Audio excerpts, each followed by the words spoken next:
So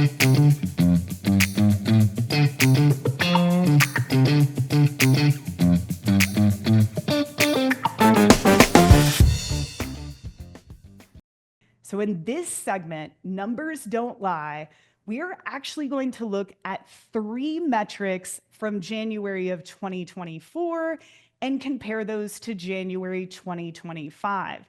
This is something that I've been doing for 12 years.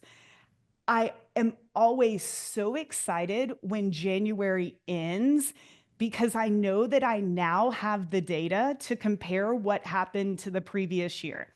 And there are a few reasons that we do this. The main one being that January is very indicative of how the entire year is going to perform. When we looked at these metrics this time last year, they didn't look so hot. And last year, as we mentioned, was a tough year for a lot of online businesses.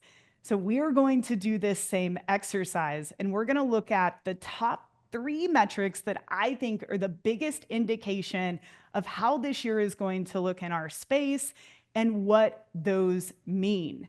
So the first metric is very simple: revenue. Revenue can be misleading, but it does give us an idea of overall growth in terms of the clients and businesses that we are working with. So good news, this time last year, we were actually seeing a huge decrease across the board in revenue generated in January versus the previous year.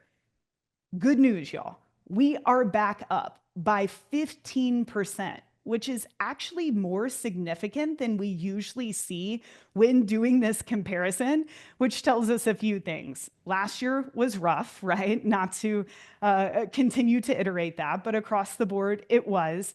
And it really seems like things are improving. A lot of our clients had their best January ever. At Smart Marketer, as an info, as a service-based business, even while removing the big launch that we used to do every January to sell Train My Traffic Person, we have had one of our best months ever. So it really looks like things are rebounding when we're looking at overall revenue growth. Again, 15% in aggregate. What are you guys seeing, right? Just off the top of your head, even if you don't have the numbers in front of you, are you up from last year when just comparing January? Are you down? Great, 83% of you are up. And hey, it's okay if you're down, right? Again, guys, if you are in any of our programs, you have heard me lecture and talk about this. There is nothing wrong with having a down year. Also, revenue is not always indicative of profit. I would take a down year in terms of overall revenue and higher profit any day over a year where I grew revenue, but my profit was shrinking. So don't get down about this. Okay, amazing, 74%. All right, so it looks like 3 out of 4 of you are up. That is really, really cool. We're gonna be able to include these metrics in our follow-up too. I also want to call out the quote on this screen. It was very intentional. This was something I saw on Instagram a couple of days ago, and I just want you to take this to heart, and this is going to be a big theme later in this episode. There is only one boss, the customer, and he can fire everybody in the company, from the chairman on down, simply by spending his money somewhere else. Really let that sit in when you're thinking about who is in charge, when you're thinking about the growth or maybe loss in a business. This all goes back to the customer. The customer is voting. This is not only important for us to understand as marketers and business people, but it is also important to understand as consumers and being very intentional with who and where you are spending your money. That is a form of voting. All right. The next metric, y'all, average order value. And this is for businesses of all types: local, info, SaaS, e-commerce. This is not just e-commerce businesses. When we are looking at last January versus this January, we have seen a 20% increase in average order value from $60 to $72.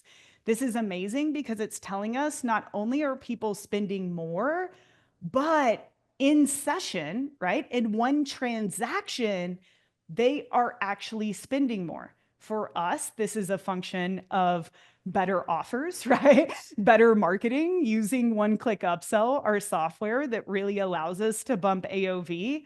But it is also a reflection of consumers possibly having a bit higher discretionary income, being willing to spend a bit more in a session with a company. So year over year, when it comes to AOV, where are you guys sitting? If you know, if this is something that you track, are you guys up? Are you guys down? Is this something that you are monitoring every single day? And while we do that poll, I want to ask, or really just put out there, did you guys know that most companies, especially e-commerce companies, don't see a profit until Q4?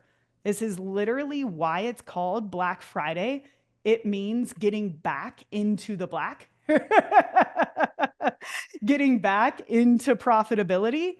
There are businesses whose sole strategy is to acquire customers for the entire year and then use Q4 as their monetization, as their way to actually generate profit in the business. But is your average order value trending upward or downward? I can't see this poll right now, but I'll let Arian relay the results here in the chat if you guys can't see it. Okay, and then last but not least, and I changed this one up last minute. This was another metric, but I found some really interesting data that I wanted to show you. So this piece of data is called click to purchase rate. And this is essentially measuring the number of clicks that it takes an end user before they buy. So this is a reflection of course, your website, in a way, conversion rate, but it's also a reflection of the sales cycle, right? How long does it take someone to buy from you? Depending on the business, this is really going to depend. Some businesses have longer sales cycles for obvious reasons, but any way that we can start to squish and shorten that sales cycle, the better our business is going to do. And when looking across the board, last year, 2.7% in January, this year, 3.7%. So that's up almost 40%, the click to purchase rate. There are a few reasons for this. I do believe platforms like Meta are getting smarter in terms of finding people that are best suited for our product or our service. I also think that marketers are getting smarter in the offer styles that they are using top of funnel to try to attract people to buy more quickly. So this is a metric that you definitely want to be tracking in your marketing efforts, especially if you spend a lot on paid media. Is yours up? Is yours down? If that's something that you know. I also wanted to share this fun fact while we sit on this particular topic. A metric that people look at to really analyze this space is CPM, cost per 1,000 impressions. And that really tells us how much does it cost on average to advertise on this platform. And a lot of marketers are constantly wanting to decrease the CPM. They want cheaper traffic. They want cheaper traffic.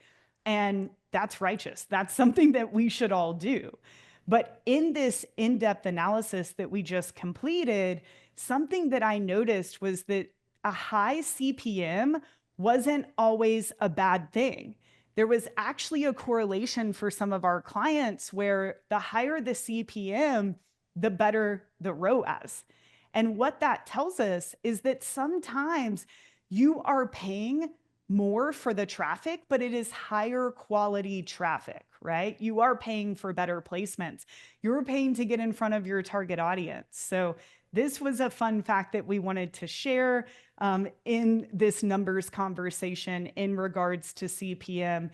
A lower CPM is not always a bad thing. And another way to look at that is that you could be paying for more premium placements, for higher quality traffic. So really let that sit in as you go about your paid traffic analysis. All right, y'all. So this squirrel summed up how I felt about these metrics. Really, all of the metrics that we analyzed when it comes to looking at our market are up over 2024. Again, that tells me that we are set up for a really badass year in digital marketing. And it is something all of us should be positive about and really, really take advantage of. And always have hope, as Mr. Squirrel is saying here.